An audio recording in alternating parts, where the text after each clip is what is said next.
Knowing the heart of God is so vitally important.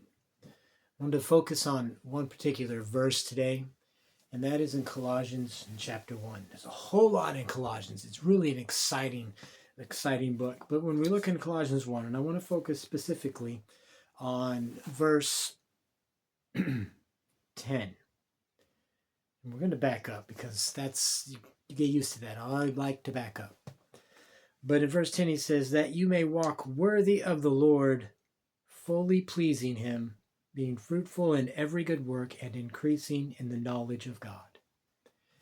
And I have always read this thinking, being worthy of the Lord, walking worthy of the Lord and fully pleasing him means I've got to really work hard and try to make myself be acceptable, that I am worthy of him, that I am walking in a way that is pleasing to him. I don't want him displeased with me.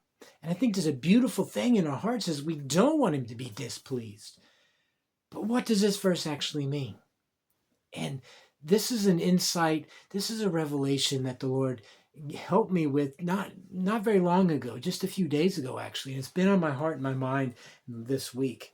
If we back up into verse 9, the previous verse, Paul says that for this reason we also, and we as Timothy and Paul who are writing this, who wrote this, and he said how we give thanks because for the Colossian believers, because they heard of their faith and their love for the others, for the other believers, their brethren, for all the saints, he says. And so since we heard this, since the day we heard it, we do not cease to pray for you. That the Colossian believers were in Paul and Timothy's prayers and in their thoughts and what they were seeking God about and praising him and thanking him and carrying on. But then they said, this is what they're specifically praying, and to ask. So this is what they're asking God, that you may be filled with the knowledge of his will in all wisdom and spiritual understanding.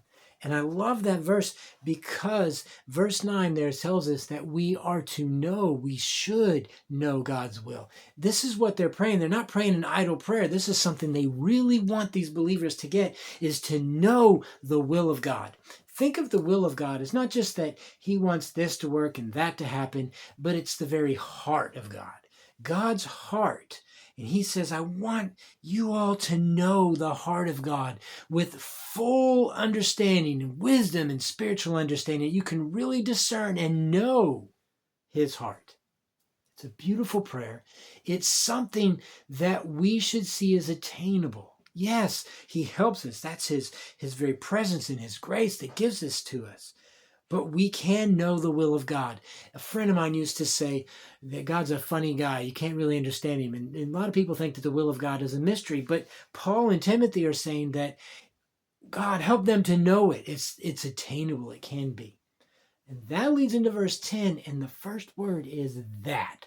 It's a so that. If I know God's heart and his will, why? So that I can walk worthy of the Lord and fully pleasing to him. This isn't me making myself worthy or making myself pleasing to him. When I know his heart, when I know his will, what he is thinking and how he feels, I realize and I see and I believe that I am worthy of the Lord. And so I will walk with a worthiness. I am worth it to him. He's the one that chose me, selected me. He is the one who has called me to be his son. And I walk worthy when I know that he says I am worthy. If I don't know his will, I don't know his heart, I don't know I'm worthy. I don't know that he's pleased. And this is the beauty of verse 10. I get to walk worthy of the Lord, not because I made myself worthy, but because he has declared me worthy.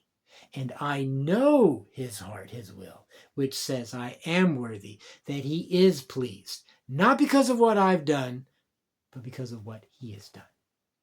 So you get to walk worthy of the Lord and fully pleasing to him because you know his heart, what he has said.